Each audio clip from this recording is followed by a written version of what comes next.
Good afternoon. So I want to start with a question. Why do you listen to music? It's probably because it elicits some reaction inside of you, some feeling, right? Well, that's partly true.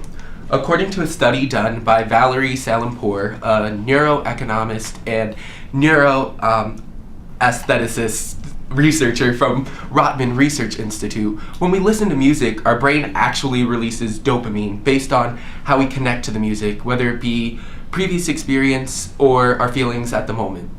So, saying this, I want to talk about myself for a little bit. Growing up, I always loved music, but I was really drawn to the hip-hop and rap music, and that was because I saw myself in them. They looked like me. They faced struggles like me, like not having money and not having a dad. And not having a dad, I was raised by a strong, independent woman who taught me that even though rap is okay to listen to and to express yourself, the messages that are presented in rap are not to be idolized. So let's just dive right in. A common theme in rap is the sexualization of women.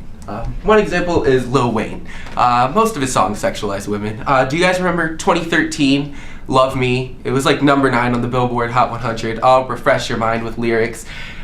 She said, "I don't want to make you mad, I just want to make you proud. I said, baby just make me come, then don't make a sound." So, in these lyrics, Lil Wayne literally takes this woman's voice. She's not able to speak. He says that she serves no purpose other than to fulfill his sexual fantasies. Let's talk about Akon. Remember him? Smack That. Really popular song. All about smacking a woman's butt all over on the floor till she's sore because it fulfills what he wants to do sexually to that woman. This is a problem. We're sexualizing women in music, and it doesn't just stop with their lyrics. Videos, it's a bunch of women dancing with barely any clothes around one man because he's a player and they're his side chicks and he can have them all at the same time. Why not? And this describes to people that women serve no other purpose than to fulfill these men's sexual fantasies. But while we have female rappers who could combat this message, they actually don't, surprisingly. We have rappers like Lil Kim and Nicki Minaj and Cardi B and Iggy Azalea who actually use their bodies as a sexual appeal to make people buy their music. These girls talk about playing men like men play them, but what is that doing to solve the issue? You're making yourself a pawn in a game, and since when has sex become a game? I mean, that's kind of ridiculous. But it doesn't just stop there. They tell these girls that if you don't look like them, you're a stupid hoe, according to Nicki Minaj. You're a thought, because you are part of this promiscuity that they take place in, but they're sexier than you. They get more men than you, so they're better than you. So what are they saying to our young children? Well, they're creating beauty standards that are often hard to live up to. I mean, you have to have a big butt and big boobs to be as pretty as them, to get as many men as them, and to be as successful as them.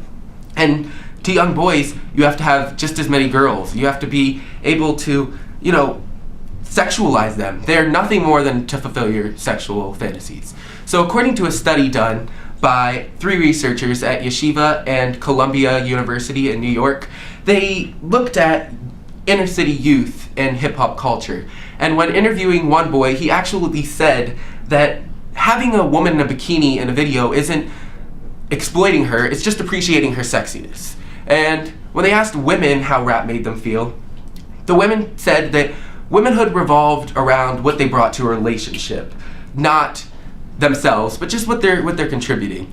And overall, that message is that children growing up, to be successful, for women, you have to, please your man. That's what you're supposed to do. And for boys, it's these women have to be your objects. And overall, sex sells, but what's the cost? At this point, it's no longer just money. It's a little girl's self-esteem who doesn't look like Nicki Minaj. And it's a little boy's ethics who's going to go out into the world and just appreciate this woman's sexiness and then tell that little girl that she's nothing more than a shell to fill with his sexual fantasies, because that's what our idols are telling us. Thank you.